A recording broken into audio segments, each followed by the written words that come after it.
से भाग जाएंगे। हमारा जीना मरना इसी मिट्टी में है, इसी धरती में, और हम किसी को अपनी धरती पामाल नहीं करने देंगे।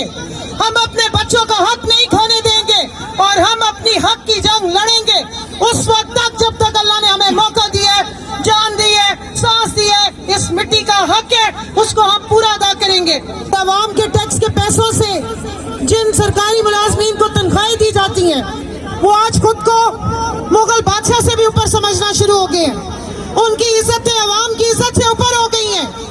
उनकी तौहीन हर बात पे हो जाती है, जबकि अवाम को जब पीसते हैं और उनके हक के राय दही पे डाके डालते हैं तो फिर किसी की तौहीन नहीं होती।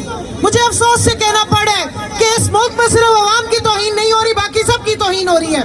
बाकी सारी होली काउस बन गई है।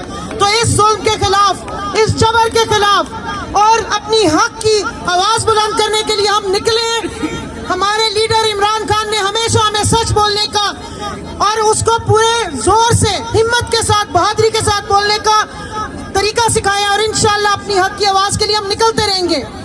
और इस अवाम का, इस जमहूरियत, इस जमहूर का आईनी हक है अपने हक के राय दही इस्तेमाल करना।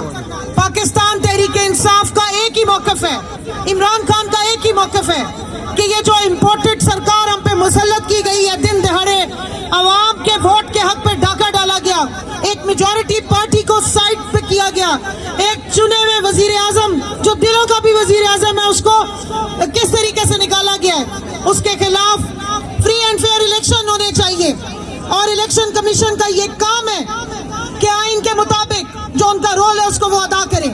उनको बिल्कुल ये इख्तियार नहीं है कि वो इस वक्त नाज़नीन बन जाएं और जरा सी अदाओं पे रूठ के दिखाएं। आज आपने देखा जिस तरह फवाद चौधरी के खिलाफ FIR काटी गई है, आधी रात को चादर चार दीवारी पामाल की गई, उनको घर से क्यों उठाया गया, हथकड़ियां लगाई गई हैं और दहशतगर्दी का पर्चा काटा गया। क्यों? क्योंकि उन्होंने एक लफ्ज इस्तेमाल कर दिया था, मुंशी, और उस पे हमारे इलेक्शन कमीशन जैसी नाज़नीन रूठ गई हैं।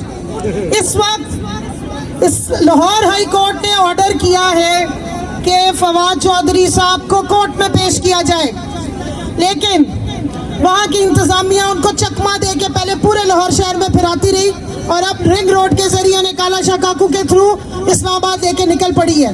तो इसमें मैं सोचती हूँ, इसमें मैं पूछती हूँ, अब क्या अवाम की जो दी हुई अदालतें, क्या अदालत की तौहीन नहीं हुई? क्या जज साहब की तौहीन नहीं हुई जब उन्होंने कहा कि फवाद चौधरी को पेश किया जाए? तो जब हक की बात हो, जब कानून की बात हो, आइन की बात हो तो कोई तौहीन नहीं होती, लेकिन जब पर्सनल एजेंडाज हो, PDM की गुलामी हो और उनके करतूत नुमाया किए जाए, बताया जाए कि पाकिस्तान को तबाही के घड़े के पास लेके नहीं गए, फेंक दिया, तो तौहीनें होना शुरू हो जाती हैं। तो आप सबसे मेरी रिक्वेस्ट है कि प्लीज, ये मुश्किल वक्त है लेकिन यही हमारा आखिरी चांस है। यहाँ मैं एक सिर्फ थोड़ा सा टाइम और लूंगी अपनी बहनों की जो यहाँ तशरीफ लाई हैं, जो हर वक्त सपोर्ट करती हैं, उनका शुक्रिया अदा करूंगी, बिलखसूस फरागा साहिबा का। इस मुश्किल वक्त में खवातीन का घर से निकलना बहुत बड़ी बात है।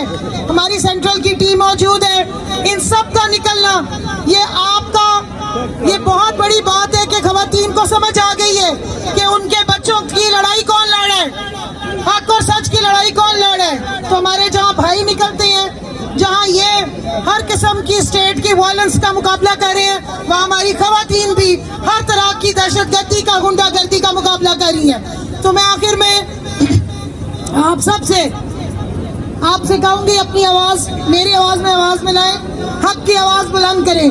कौन बचाएगा पाकिस्तान? कौन बचाएगा पाकिस्तान? गुंडागर्दी, दहशतगर्दी, जुल्म और बर्बरियत, जुल्म के ये ज़ाब्ते, पाकिस्तान, बहुत बहुत शुक्रिया।